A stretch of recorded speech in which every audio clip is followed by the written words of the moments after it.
Prometo a vocês que eu vou tentar ser o mais objetivo possível nesse editorial, mas não sei se vai ficar muito curto, devido ao fato que os temas que a gente vai abordar são muito importantes. Um deles, o presidente da OAB-MG, partiu para cima do Barroso com palavras duras, frente a frente. Isso quebra a hegemonia e um pouco do poder do STF. O Flávio Dino para o STF. Nós precisamos falar todos os pontos de vista que são discutidos nesse caso.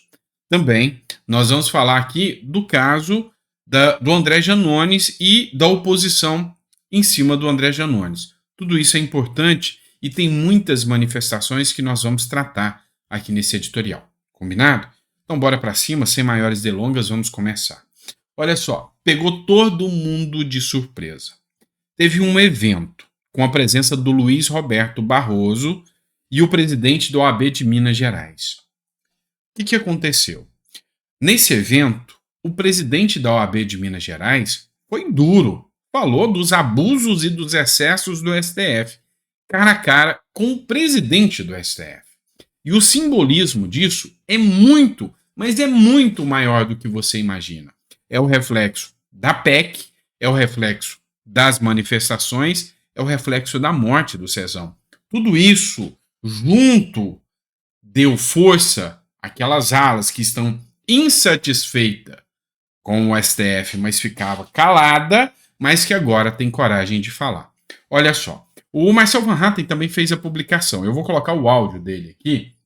E o Marcel Van Hatten publicou o seguinte: parabéns ao presidente da OAB Minas Gerais, Sérgio Leonardo, assim como já critiquei muito a ordem quando não se pronunciava diante dos abusos do STF, quisera eu estar aplaudindo de pé em Belo Horizonte essa fala feita agora, há pouco, diante do ministro Perdeu Mané Barroso. Sensacional. Pois é, eu vou colocar aqui essa do Metrópolis.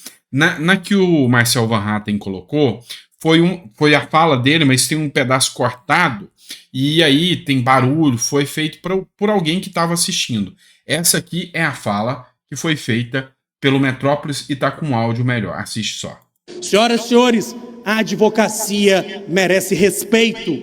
E se a vida quer da gente é coragem, como diria Guimarães Rosa, e se a advocacia não é profissão de covardes, como pontuava Sobral Pinto, nós dizemos respeitosamente, mas em alto e bom som, que os excessos que vêm sendo praticados por magistrados dos tribunais superiores nos causam indignação e merecem o nosso veemente repúdio. Nós somos essa voz, e essa voz não pode e não será calada.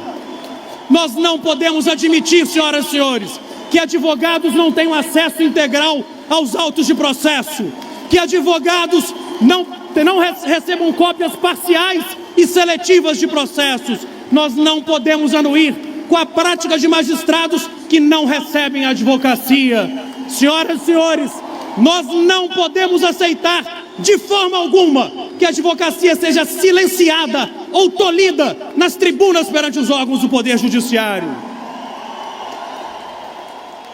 Ministro Luiz Roberto Barroso, ilustre presidente do Supremo Tribunal Federal, nós somos adeptos do diálogo como forma de construir pontes e não muros para alcançar as soluções em favor da advocacia e da cidadania. Por isso eu registro aqui, em nome dos 27 presidentes de seccionais da OAB, que nós estamos confiantes, ministro presidente, de que as dores da advocacia, quanto ao respeito às nossas prerrogativas para o pleno exercício profissional nos tribunais superiores, sejam curadas através da boa e respeitosa interlocução institucional entre Vossa Excelência e o nosso presidente Beto Simonetti. Sabe o que mais me chama a atenção aqui? Um anfiteatro lotado, onde advogados aplaudiram de pé as falas do presidente da seccional de Minas Gerais. É a seccional a qual eu sou filiado. A minha OAB é de Minas Gerais. E esse é o grande ponto. Esse é o grande ponto. Está agora uma voz crescente contra aqueles que não poderiam sequer ser citados. Você assistiu o filme do Harry Potter? Você lembra do Voldemort? aquele que ninguém podia nem citar o nome, essa era a sensação que se tinha, inclusive de advogados, quando citavam o STF. E parece que a coisa mudou. Tudo isso por causa da PEC. Tudo isso por causa das manifestações. Tudo isso porque o STF sentiu e está enfraquecido. E aí, se uma PEC tem força para enfraquecer o STF, duas têm mais força ainda. A deputada Júlia Zanatta, ela está junto com a OAB, brigando pela prerrogativa dos advogados. PEC das prerrogativas já, pelo fim dos vetos à sustentação oral que têm sido feitas dentro dos tribunais superiores. E aí, este é o ponto interessante aqui. Mais uma PEC que vai ser apresentada, e essa PEC limita os poderes do regimento interno do STF. Sabe, hoje a nação, hoje a sociedade como um todo entendeu, o STF está com poderes demais. E a OAB se manifestar frente a frente com o ministro do Supremo Tribunal Federal é porque o jogo está virando e a coisa está ficando um pouco mais complicada de manter, aquela postura de intocáveis. Ou seja, hoje, as seccionais da OAB, Goiás já se manifestou, agora Minas Gerais, os presidentes da OAB e os advogados estão incomodados. Na votação do 8 de janeiro, onde teve a votação daqueles primeiros réus, foi vergonhoso. Foi humilhante ver uma advogada chorar perante o STF, a mídia porca e podre abusando da advogada e os ministros com a sua empáfia rindo da advogada. Hoje, com as falas do presidente da seccional da OAB, eu, pela primeira vez em muito tempo como advogado, me senti representado. Já é um primeiro passo, num lugar onde se tinha ou ainda se tem medo de falar. Vamos falar agora do ministro Flávio Dino, enfim, indicado ao Supremo Tribunal Federal. Lula dobrou a aposta, né? O Dino escreveu o seguinte em suas redes sociais: o presidente Lula me honra imensamente com a indicação para ministro do STF. Agradeço mais essa prova de reconhecimento profissional e confiança na minha decisão, na minha dedicação à nossa nação. Doravante, irei dialogar em busca do honroso apoio dos colegas senadores e senadoras. Sou grato pelas orações e pelas manifestações de carinho e solidariedade. Enfim, Dino agora vai começar a peregrinação, assim como o povo também vai começar. Agora a bola está com o Senado. Lula já deu o nome, Lula já indicou. É pedido do STF. Primeiro ponto, o porquê o STF pediu o nome do Flávio Dino.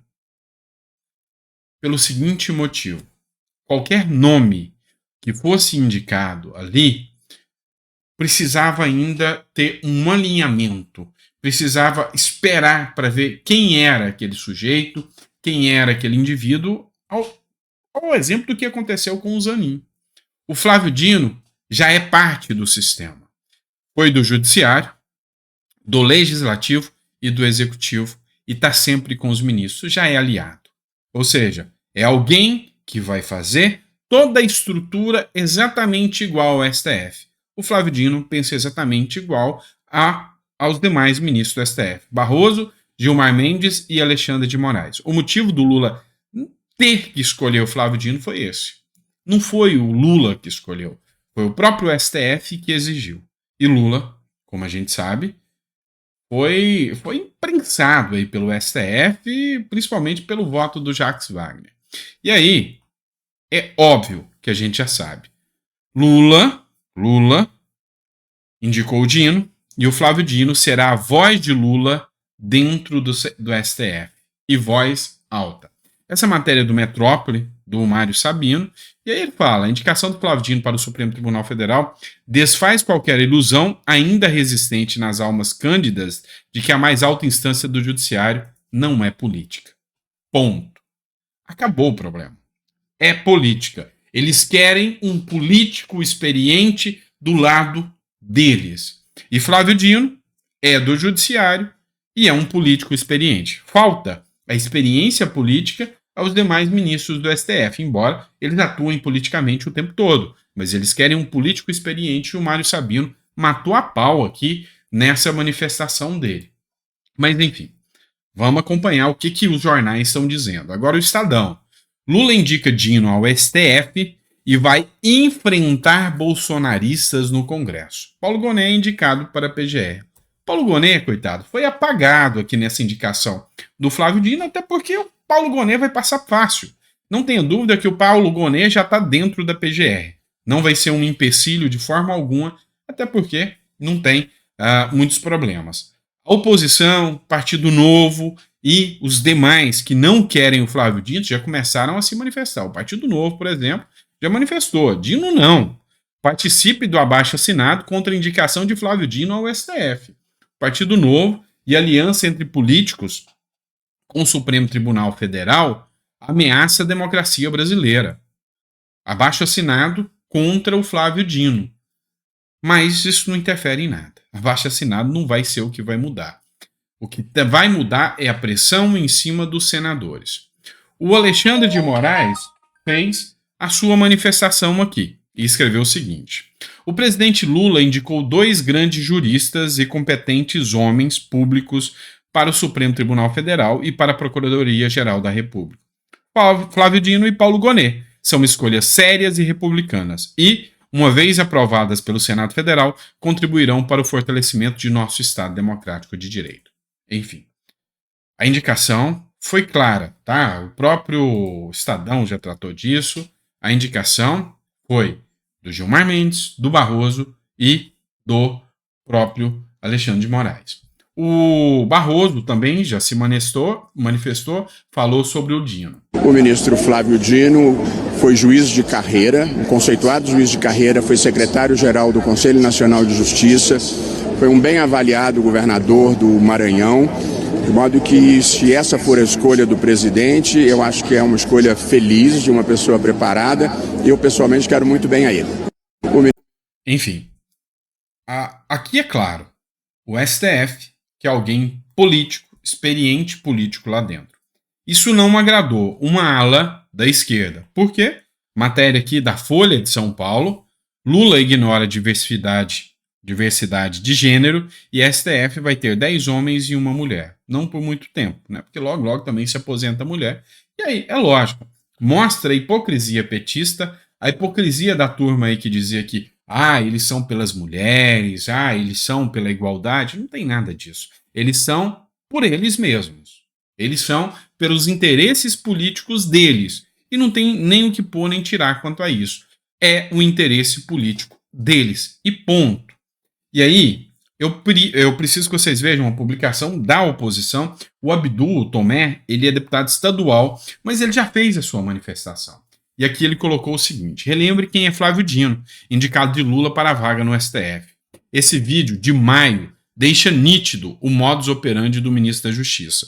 Isso vale para muitos assuntos essenciais: criminalidade, mercado, censura nas redes, etc. Mais uma vez, o PT tenta encher o STF com seus aliados. Esperamos que o Senado consiga rejeitar o pedido, como já foi feito anteriormente. E aí, vocês precisam assistir esse trecho aqui de um evento que aconteceu em maio, o Flávio Dino falando para as plataformas de streaming. Olá pessoal, tudo bem com vocês? Eu peço que vocês vejam com atenção esse vídeo a seguir, para que vocês entendam o que é autoritarismo. Que eu particularmente não estou preocupado com os termos de uso dos senhores. Se os senhores não mudarem os termos de uso, vocês vão ser obrigados a mudar os termos de uso. E rápido. Ou vocês entendem isso, ou não precisa nem continuar a reunião. Eu não estou preocupado com o termo de uso das senhoras e dos senhores. Eu não estou interessado nos termos de uso dos senhores. Não me interessa. Sabe por quê? Porque os senhores podem mudar. Hoje, amanhã, depois da manhã. Ponto. Isso está decidido. A partir daqui, se os senhores não mudarem, há que com as consequências. Não são os senhores que interpretam a lei no Brasil. Não são, não serão. E eu sei que os senhores sabem disso. E eu me refiro a todas as plataformas. Esse tempo da autorregulação, da ausência de regulação da liberdade de expressão como um valor absoluto, que é uma fraude, que é uma falcatrua, esse tempo acabou no Brasil. Acabou. Foi sepultado. Ponto. Tá? Esse tempo de liberdade de expressão, o que é uma fraude, segundo eles, foi sepultado no Brasil.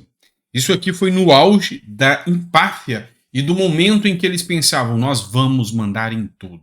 Foi uma reunião que o ministro da Justiça, Flávio Dino, teve com as plataformas Google, YouTube, TikTok, enfim, as plataformas. Deu para sentir o teor e o peso do poder na mão do Flávio Dino. Tem uma frase que diz o seguinte: quer conhecer a índole de um homem, dê a ele poder. Eu achei interessante, eu sei que eu vou estender um pouco o vídeo, mas eu quero colocar um trecho da fala aqui do Pânico para vocês, tá? Olha só aqui essa resenha do Pânico aqui, comentando sobre o Flávio Dino. Inclusive, eu já sabia. Estou te falando isso porque o Lula deve anunciar, Emília, a indicação do ministro Flávio Dino para a vaga vai brincando. E subprocurador, vai fazer o Paulo hoje, Gonetti para a PGR hoje. Dino, Gilmarzinho Isso. e Xandão. Vai juntando o time. A trinca de asas.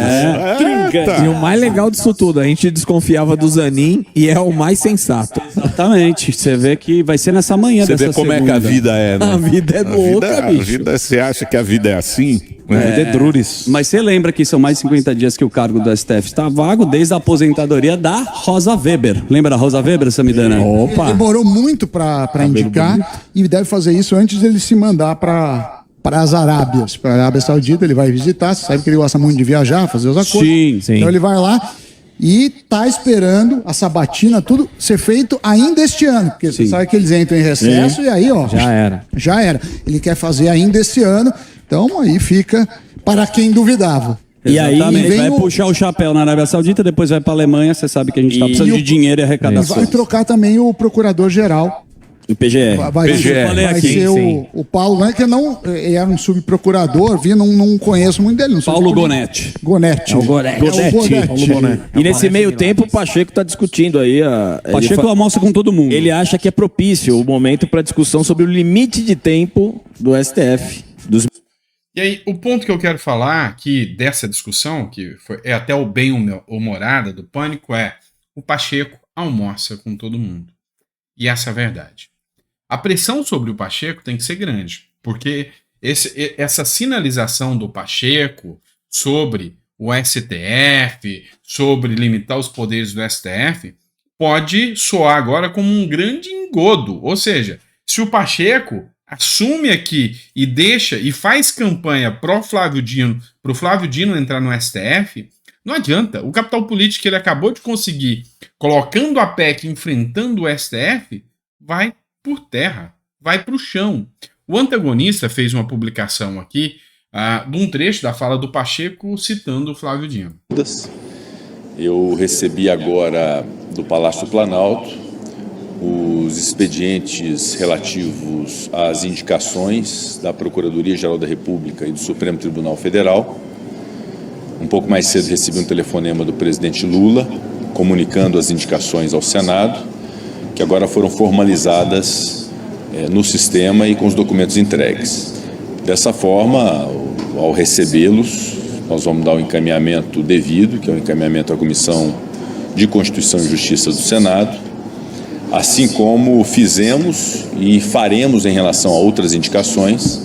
Estamos nos aproximando do final do ano, temos muitos temas relevantes a serem tratados, inclusive a Lei de Diretrizes Orçamentárias, a Lei Orçamentária Anual, outros projetos de lei também que são prioridades estão sendo tratados no Senado, e essas indicações, que envolvem indicações para o Banco Central, que são 2, para o CAD, que são 4, para a Comissão de Valores Imobiliários, que são 2 também, algumas embaixadas e muitos membros do Conselho Nacional de Justiça e do Conselho Nacional do Ministério Público. Vamos lá. A gente precisa entender uma coisa. Nunca na história o Senado rejeitou um ministro do STF. E a lógica é simples. O presidente indica os ministros do STF, com o apoio do próprio STF. O Senado, para votar e para apoiar, vai ganhar presentes e benefícios do presidente da República. Foi o que sempre aconteceu. Então o presidente vai, articula, negocia para esse cara entrar. E ele entra. E depois que ele entra, ele blinda o próprio presidente da República. A regra do jogo é essa. É uma regra errada? É, mas é assim que funciona. O que se tem que mostrar agora? Olha, eu sei o que vocês fizeram no verão passado. O Pacheco, por exemplo, está indo com o Lula para o Oriente Médio. Matéria do jornal O Antagonista, Pacheco viaja com o Lula para o Oriente Médio. Ou seja, é pressionar. Olha, vale a pena você ganhar as emendas, os presentinhos do Lula? Tudo bem, mas vai ter uma ação maciça da oposição, uma pressão gigantesca da oposição, que não vai deixar nunca, em momento algum, as pessoas esquecerem do que você fez. A Bárbara, do Te Atualizei, ela fez uma publicação, e aí é interessante o ponto de vista dela. Ela escreveu o seguinte: Lula sabia do voto de Jacques Wagner, que atendeu prontamente a PEC encabeçada pelo Pacheco. Lula indica Dino. Pacheco anuncia sabatina para os próximos 15 dias. Pacheco vai viajar para o exterior com Lula. E nós, que achávamos que existia uma reação, assistimos apenas acordos de cavalheiros. Pois é. Então vamos entender uma coisa. A PEC tem críticas? Tem, mas ela já foi boa. Ela já mostrou um certo enfraquecimento do STF. Mas aqui o que acontece é que tem que haver pressão para que literalmente não se torne só um acordo de cavalheiros mesmo. A pressão da oposição tem que ser uma pressão como nunca se viu na vida.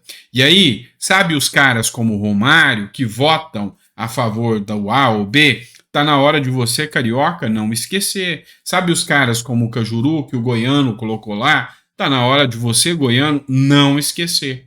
Tá na hora da pressão ser muito, muito mesmo. Se bem que esses caras já imaginam que usam o sistema depois para se manter no poder, né? E aí a Folha de São Paulo cita que, na falta do Flávio Dino, Simone Tebet é cotada para o Ministério da Justiça, então há uma grande chance que ela seja indicada pelo Ministério da Justiça, né? Para o Ministério da Justiça. E como eu disse, agora é pressão. É pressão.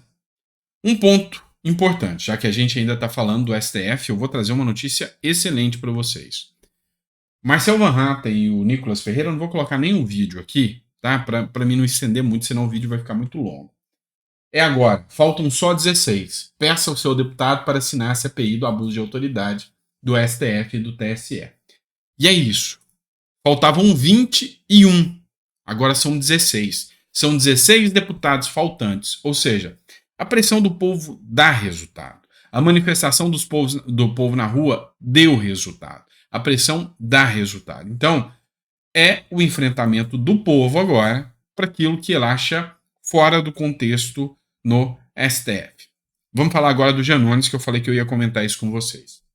Está pairando sobre o Janones a denúncia de rachadinha, né? E os deputados estão cobrando a cassação do mandato do Janones. Essa matéria é do Ceará Antenado. Coloquei o áudio aqui para vocês do Janones. O Janones fez uma nota e nessa nota ele disse que o conteúdo foi tirado do contexto. O Eduardo Moreira, que é o líder do ICL, também de esquerda, abriu espaço e o Eduardo Janones vai encontrar uma sabatina do povo hoje, ou seja, dizer que vai estar ao vivo, não me recordo o horário, se é 8 horas da noite, e vai estar prestando esclarecimentos para provar que não teve rachadinha nenhuma. Meu amigo, vai ser massacrado, o povo vai pegar pesado em cima do Janones hoje. Não vou falar que eu vou estar com dó, não seria isso. Quem já começou pegando pesado, matéria do Antagonista, foi o Queiroz, né, que é criticado aí por supostamente também ter feito rachadinha, e aí ele fez a crítica dele.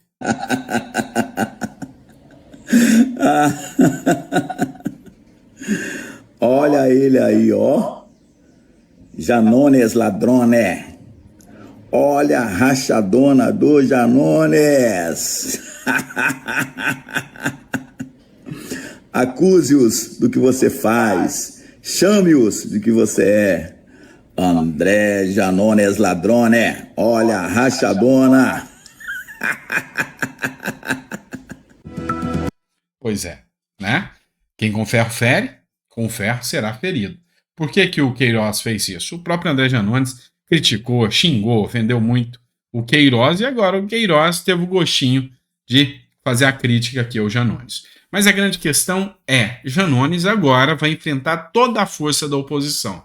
Matéria do antagonista, o Partido Novo pede a quebra de sigilo bancário do André Janones. O André Janones, que é uma figura aí, sabe, muito provocativa em relação à oposição, ao bolsonarismo, e agora ele é o alvo da vez, e ele vai sentir com toda a força do bolsonarismo e da oposição. E aí, se ele tem a mesma blindagem que o Flávio Dino e os demais, eu não acredito.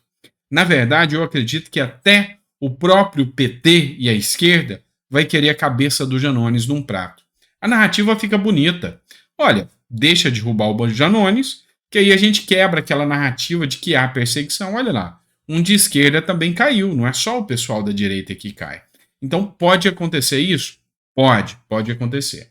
O R7 publicou uma matéria sobre o Janones que diz o seguinte: após áudios de suposta rachadinha, especialistas dizem que Janones pode ter cometido vários crimes. Olha, segundo aqui o que eu apurei da matéria, eu nem vou ler aqui tudo, o Janones pode pegar aí mais de 20 anos de cadeia, tá? Mais de 20 anos de cadeia. Por exemplo, crimes de extorsão com pena de 4 a 10 anos, o crime de concussão com pena de 2 a 12 anos, e a coisa pode ser pesada, além da perda do mandato. E assim, o áudio foi nítido, e o pior de tudo, os assessores do Janones, em peso, estão indo para a mídia para falar que ele fazia mesmo, então o que não vai faltar é testemunha para confirmar. Os assessores do Janones tinham uma raiva, tinham uma antipatia do Janones, e isso vai pegar muito. Os assessores estão com vontade de denunciá-lo. E eu já vi algumas matérias nesse sentido aí. O Povo Online também fez uma publicação aqui, onde diz o seguinte: a oposição aciona o Conselho de Ética também e a Procuradoria-Geral da República após os áudios de Janones, cobrando salários de assessores. Ou seja, a coisa vai se complicar e complicar bastante. E aí, ligando o caso do Janones ao caso do Flávio Dino, quem se manifestou foi a juíza Ludmila Lins, tá? Ela escreveu o seguinte: estamos cientes do Janones. Não me surpreendi com nada, na verdade. Assim como também estamos cientes que esse áudio bizarro foi soltado pela própria esquerda para abafar as notícias sobre a manifestação na Paulista e sobre uma provável indicação de Dino, tá? Parem de cair nessas cortinas de fumaça, cobrem a cassação de Janones, claro, mas cobrem muito mais o Senado pelo impeachment de Moraes e a recusa de Flávio Dino. Então, foi publicação aí da ex-juíza, né, que foi cassada por fazer críticas aí ao Lula, ao STF, a Ludmila Lins, né? O delegado Paulo Bilinski também fez uma publicação, e na publicação ele escreveu o seguinte: Janones será denunciado ao Conselho de Ética e à PGR, sem novidade. Não percam o foco real. Lembrem da manifestação de ontem na Paulista. Impeachment do Alexandre de Moraes e agora o Senado impedindo a nomeação do Flávio Dino. Este é o foco, tá? Este é o foco. Então, assim, é um momento muito turbulento em que esse final de ano vai ter. E aí, meu amigo, ou você vê agora o que está acontecendo, que até dia 15 de dezembro vai ter que ter uma pressão gigantesca em cima dos senadores, ou você vai ter o resto da vida com Flávio Dino no STF. Esse é o ponto, tá? Então a oposição tem a prova de fogo agora. Talvez, depois da eleição, que acho que foi uma das mais marcantes, esse ano foi muito marcado por embates, a eleição no Senado, onde a oposição perdeu, a criação da CPI, onde a oposição ganhou ao instalar, mas perdeu ao perder o controle da CPMI. E agora, o último ponto, que talvez o mais importante, é a indicação do Flávio Dino. Essa muito mais importante do que a do Zanin, muito mais importante do que várias outras pautas. Por isso que agora a oposição tem trabalho dobrado, não vai ter direito a férias, não. Tá? Tem que trabalhar muito, e a pressão é do povo. Entenda o seguinte, o que político não gosta é bafo no cangote, é o povo cobrando, é ir nas redes sociais, tá bom? Enfim, é isso. Espero que tenha sido claro, tá? Foi bem didático, eu acredito. É para você entender mesmo todo esse jogo político, todo esse contexto político. O vídeo ficou longo, eu sei, deu meia hora de vídeo, mas assim, tá tudo interligado e o sistema político do momento é esse. Então, o sistema agora, o momento agora é tenebroso mesmo, tá certo? É isso, pessoal, espero que você tenha gostado. Vejo você no próximo editorial e um grande abraço. 9 horas a gente tá de volta aqui. Prometo que eu vou me encurtar no vídeo, tá? Abraço.